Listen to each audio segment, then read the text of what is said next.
하나님의 사람으로 한 시대를 풍미하였던 엘리사가 죽을 병에 걸렸고 마침내 그 병으로 죽었습니다. 하나님의 사람이 병에 걸릴 수 있고 그 병으로 죽을 수 있다는 이 사실을 제대로 받아들인다는 것은 자신의 건강한 신앙생활을 위하여 매우 중요한 문제입니다. 이런 상황에서 엘리사는 하나님을 원망하거나 깊은 시름에 빠져 자신의 인생에 불평하거나 인생을 저주하지 않았습니다. 그까지 신실함을 지켰고 죽는 날까지 이스라엘을 구원하는 하나님의 사명을 감당하였습니다. 엘리사가 죽은 지 1년이 지나고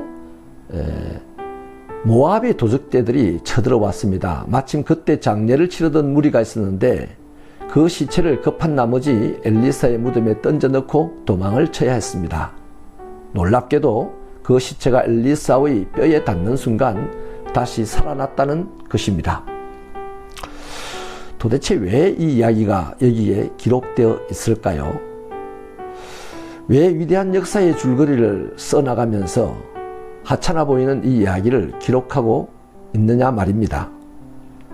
엘리사의 죽은 시체 가운데도 하나님의 능력이 나타나더라는 표면적인 이야기 안에는 무슨 의도가 있었을 것이 분명합니다.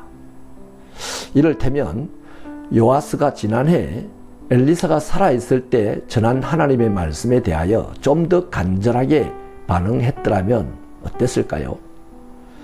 다시 말해서 엘리사가 안수하여서 하나님의 은혜와 은사를 모두 요아스에게 전수했을 때 요아스가 간절함으로 땅을 쳤더라면 이스라엘의 역사는 훨씬 더 아름답게 펼쳐지지 않았을까 하는 아쉬움을 나타내고 있다는 것입니다. 요아스는 그 이후에 아버지가 빼앗겼던 성읍을 되찾았다는 기사로 이 이야기를 끝맺고 있습니다. 성경이 이 이야기를 통해서 하고자 하는 메시지가 있습니다. 요아스의 믿음이 여로보암의 죄에서 떠나지 않을 만큼 형편없더라는 것을 고발하는 것이죠.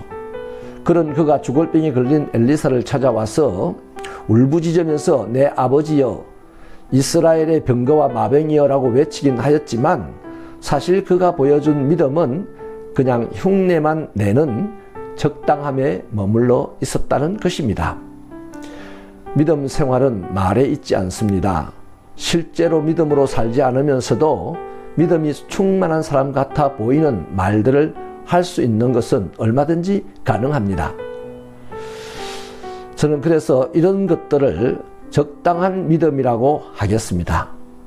엘리사나 엘리야나 다윗의 믿음은 삶의 현장에서 하나님을 향한 간절함이 드러났습니다. 물론 요아스도 믿음은 있었습니다. 그러나 그의 삶에서 드러난 하나님에 대한 믿음은 그저 적당한 흉내내는 것뿐이었습니다. 적당한 믿음으로 자신이 원하는 하나님의 영광스러운 역사는 결코 볼 수 없습니다. 오히려 시간이 흐를수록 공허함만 그 사람의 믿음의 자리를 채우고 말 뿐입니다. 그렇기 때문에 신앙생활은 간절해야 합니다. 하나님, 우리의 신앙이 사람 보기에 좋은 신앙이 되면 무슨 소용이 있습니까? 사람 보기에 허접한 것 같아도 하나님의 보시기에 좋은 신앙이 되어서 우리의 삶의 자리자리마다 하나님의 함께하심과 하나님의 살아 역사하심과 하나님의 그 영광스러운 일들이 우리의 삶으로 나타나게 하여 주옵소서. 이를 위하여 우리 안에 하나님을 향한 간절한 믿음을 주시옵소서. 예수님 이름으로 기도하옵나이다.